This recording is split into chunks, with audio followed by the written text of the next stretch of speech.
TC number 474, 5 seconds. Start. Mr. Deputy Chairman, I have a few brief remarks to make.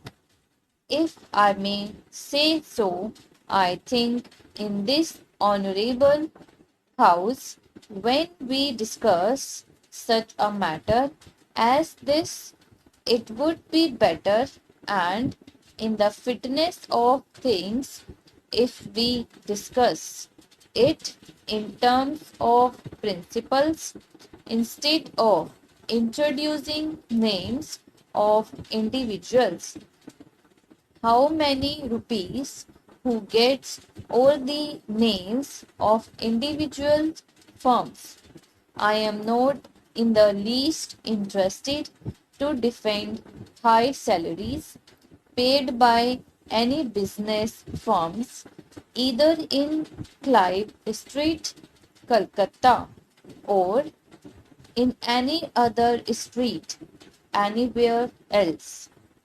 But I think, as a matter of principle, we should avoid mentioning names of individuals and firms because it seems to be unjust and unfair.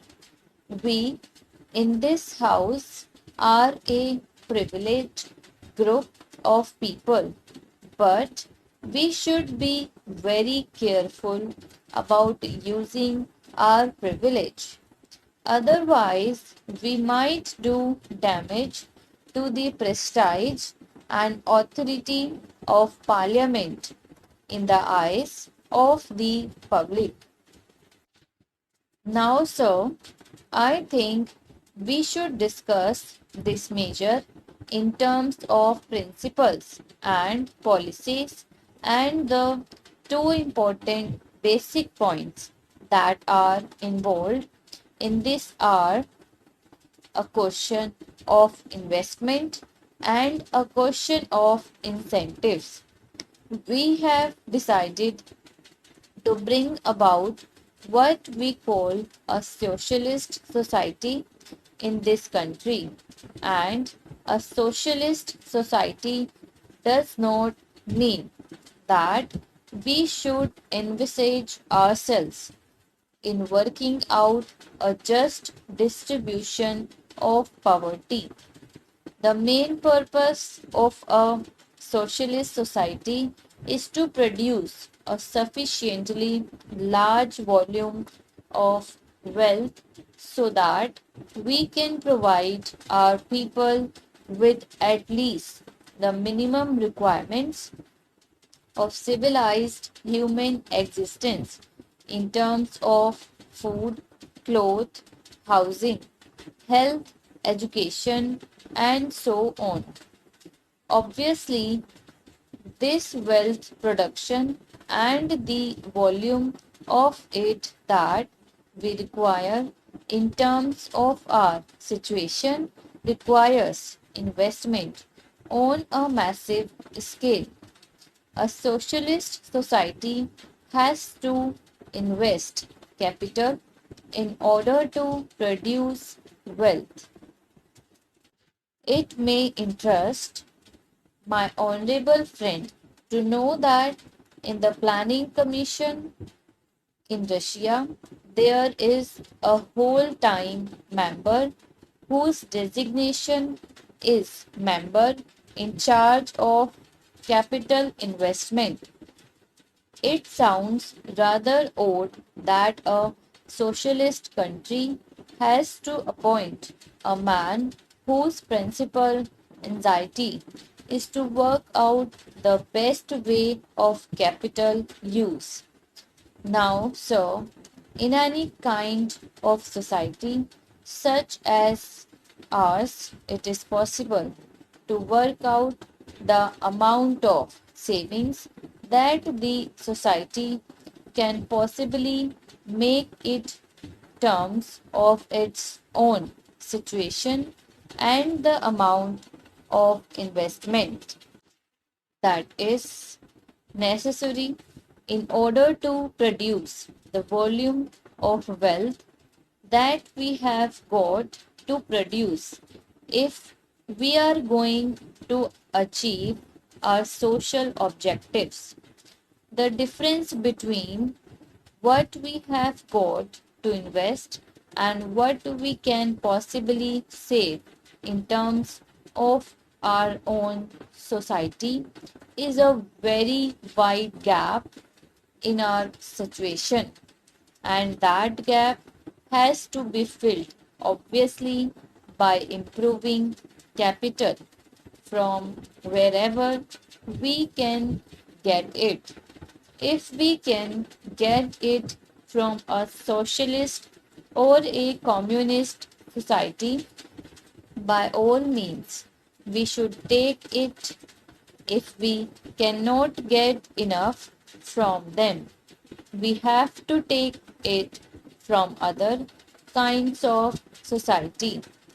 Whether we agree or disagree with the social purposes or the kind of political organizations that they believe in, that consideration is totally irrelevant.